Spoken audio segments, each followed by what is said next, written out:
প্রশ্ন করি, বন্ধু ভালো আছো? এই তো বন্ধু আছি ভালো। একটা কথা কই,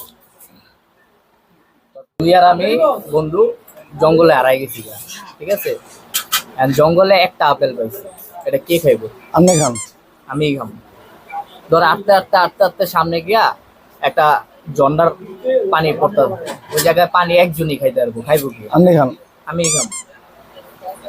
তাহলে ধর আর একটু পানি খাওয়ার পরে আস্তে আস্তে সামনে গেলাম, সামনে যাওয়ার পরে জঙ্গলের ভিতরে একটা মুচি পেলাম। এই মুচিটা সাধারণ মুচি না, এই মুচিটা মনে কর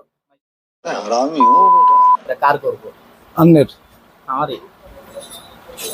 ধর যা আমার তো গোয়াশিলি করেই দিল, সামনে আরেকটু যাইতে যাইতে একটা রাক্ষস মিলল। কারণ এই রাক্ষসের কাজ হলো কারে মারবো? আন্নেরে মারবো। আমার তো গোয়াশিলি দেওয়া, তোর তো শিলি নাই।